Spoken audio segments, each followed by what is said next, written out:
नमस्ते दोस्तों, आज का वीडियो उन लोगों के लिए है जो YouTube को सीरियसली लेना चाहते हैं, लेकिन एक सवाल उनके दिमाग में बार बार घूमता रहता है और शायद आपने भी ये किया होगा। वीडियो अपलोड करने के बाद हर थोड़ी देर में YouTube स्टूडियो खोलना, इंप्रेशंस देखना, व्यूज देखना, ग्राफ को घूरते रहना और फिर मन में एक अनकंफर्टेबल थॉट आना, कहीं मैं ही तो गलती नहीं कर रहा, कहीं बार बार स्टूडियो खोलने से एल्गोरिदम को कुछ प्रॉब्लम तो नहीं होती। ये सवाल छोटा लगता है, लेकिन ऑनेस्टली ये सवाल बहुत पावरफुल है, क्योंकि यही सवाल कई क्रिएटर्स को पैनिक मोड में ले जाता है। आज हम इसी सवाल को पूरी ऑनेस्टी और लॉजिक के साथ ब्रेक करने वाले हैं। से पहले एक सीन इमेजिन करो। तुमने मेहनत से वीडियो बनाया, स्क्रिप्ट लिखी, थंबनेल बनाया, अपलोड किया। पहले 1 घंटे में नंबर्स ज्यादा नहीं हिले। तुम स्टूडियो खोलते हो, रिफ्रेश करते हो, 10 मिनट बाद फिर खोलते हो। अब नंबर्स वही हैं। यहीं से दिमाग खेल शुरू करता है। शायद एल्गोरिदम मुझे टेस्ट कर रहा है, शायद मैं कुछ गलत कर रहा हूँ,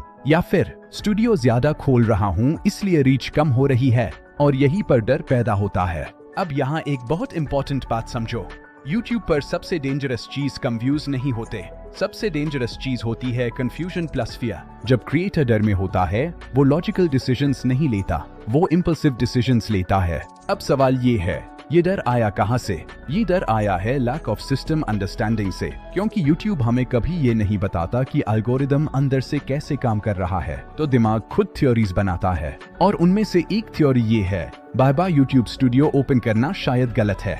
अब यहाँ थोड़ा डीप चलते हैं। YouTube स्टूडियो एक्चुअली है क्या? स्टूडियो कोई कंट्रोल पैनल नहीं है जहाँ से तुम एल्गोरिदम को सिग्नल भेजते हो। स्टूडियो एक एनालिटिक्स डैशबोर्ड है। जैसे कार चल रही है, स्पीडोमीटर सिर्फ स्पीड दिखाता है। स्पीडोमीटर देखने से कार तेज या स्लो नहीं हो जाती, लेकिन ड्राइवर अगर स्पीडोमीटर को घूरते घूरते स्टीयरिंग भूल जाए तो एक्सीडेंट हो सकता है। सेम चीज यहाँ होती है। अब सोचो, अगर सच में बार बार स्टूडियो खोलने से एल्गोरिदम अफेक्ट होता तो बड़ी क्रिएटर्स क्या करते, जिनके पास टीम होती है जो हर घंटे डेटा चेक करते हैं? क्या उनके चैनल्स डेड हो जाते? रियलिटी ये है, टॉप क्रिएटर्स दिन में 20 से 30 बार एनालिटिक्स देखते हैं। एल्गोरिदम को इससे कोई फर्क नहीं पड़ता। अब असली सवाल ये है, एल्गोरिदम एक्चुअली किस चीज को देखता है? ये बहुत इंपॉर्टेंट है। एल्गोरिदम सिर्फ ऑडियंस को देखता है। व्यूअर ने क्लिक किया या नहीं, कितनी देर रुका वीडियो के बाद, क्या किया, कमेंट किया या नहीं। एल्गोरिदम ये नहीं देखता क्रिएटर नर्वस है या कॉन्फिडेंट क्रिएटर ने डैशबोर्ड कितनी बार खोला। एल्गोरिदम क्रिएटर को नहीं जज करता, एल्गोरिदम ऑडियंस बिहेवियर को जज करता है। तो फिर प्रॉब्लम कहाँ है? प्रॉब्लम एल्गोरिदम में नहीं है, प्रॉब्लम क्रिएटर के दिमाग में है। बार बार स्टूडियो खोलने से 3 चीजें होती हैं। पहली एंजाइटी, दूसरी ओवरथिंकिंग, तीसरी रॉन्ग एक्शंस। और ये तीसरी चीज सबसे डेंजरस है। एग्जाम्पल्स देखो। क्रिएटर सोचता है CTR लो है, जल्दी थंबनेल चेंज कर देता हूँ, व्यूज कम है, टाइटल बदल देता हूँ, शायद वीडियो डेड है, डिलीट कर देता हूँ। ये सारे एक्शंस एल्गोरिदम को कंफ्यूज कर देते हैं। एल्गोरिदम को स्टेबल सिग्नल चाहिए, क्रिएटर पैनिक में अनस्टेबल सिग्नल देता है।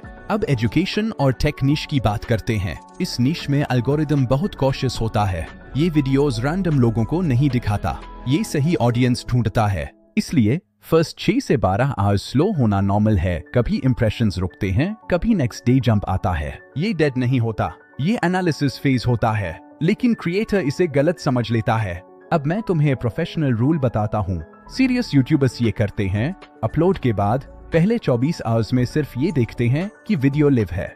24 से 72 आवर्स के बाद CTR trend, watch time trend, बस हर 5 मिनट में रिफ्रेश करना ना एल्गोरिदम के लिए यूजफुल है ना क्रिएटर के लिए। अब यहाँ सबसे इंपॉर्टेंट लाइन ध्यान से सुनो। YouTube स्टूडियो बार बार खोलने से एल्गोरिदम को कुछ नहीं होता, लेकिन क्रिएटर की पेशेंस जरूर टेस्ट होती है। एल्गोरिदम स्लो है, सिस्टमैटिक है, इमोशनलेस है, क्रिएटर इमोशनल है, ह्यूमन है, इम्पेशेंट है। जो क्रिएटर पेशेंस जीत लेता है, वो एल्गोरिदम से आगे निकल जाता है। तो अगर तुम अभी इस फेज में हो जहां नंबर स्लो हैं और स्टूडियो बार बार खुल रहा है, तो प्रॉब्लम YouTube नहीं है, प्रॉब्लम तुम नहीं हो। प्रॉब्लम बस ये है कि तुम लर्निंग फेज में हो। इस वीडियो का मकसद तुम्हें नंबर्स से दूर ले जाना था और प्रोसेस के करीब लाना था, क्योंकि लॉन्ग टर्म में प्रोसेस जीतता है, नंबर्स फॉलो करते हैं। अगर ये वीडियो तुम्हारे दिमाग का एक कंफ्यूजन क्लियर करता है तो कमेंट में लिखो प्रोसेस समझ आया। हम मिलते हैं नेक्स्ट वीडियो में। Thanks for watching.